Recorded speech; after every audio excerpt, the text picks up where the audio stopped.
စားမယ်ဆိုတော့ဒီဘက်က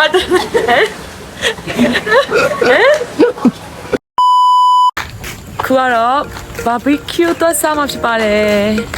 ဒီဗီဒီယိုလေးကတော့ကျွန်တော်တို့မီဒီယာတင်ကိုဆင်မလူလေးကဟော့ပေါ်လိုက်ကြတာပဲဖြစ်ပါတယ်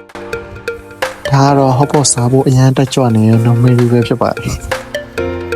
ကဲဆိုင်ရပါပြီဆိုင်ရတာနဲ့ကျွန်တော်တို့တရားဥမှစကားမပြောနိုင်ဘူးနဲ့စားရှင်းတာယူလာပြီးတော့စတင်ပြီးกินစားပါတော့တယ်မီဒီယာတော့မစောင့်နိုင်လို့စိတ်မရှိသေးကြည့်နေပါတယ်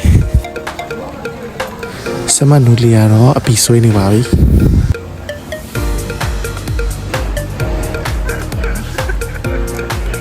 ချူစားတော့ဟော့ပေါ်ဆလာပြီးဝတ်သားပေါင်းလာစားပြနေပါတယ်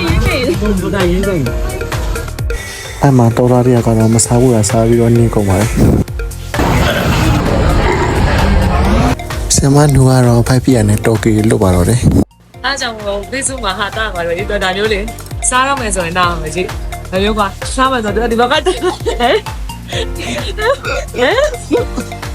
ဝေးတာတဲ့ဘောကအရက်ရှည်လွယ်တုံးဆောင်နော်စပွဲကမလွတ်တဲ့ခါမှာတော့ဒီလိုဆိုင်ကကြောင်လဲကျွန်တော်တို့ဘိုးကတွေ့ပြီးတော်တော်လေးစိတ်ရင်သွားပါတယ်ဘတ်ရိုက်ပေးလေးငါ့ကိုစားမယ်ကလာတာကနေရတာကိုအားရင်နဲ့ဆမတူလေးကတော့ Creative Ministry တွေဝင်ဖို့အတွက် training ဆင်းနေရပါပြီအဆုံးထိကြည့်ပြီးလို့ကျေးဇူးအများကြီးတင်ပါတယ်ဗျာအားလုံးချိုးဆိုင်ရအလားကိုကြည့်ပြီးတော့နှုတ်ဆက်လိုက်ပါတယ်နော်ဘိုင်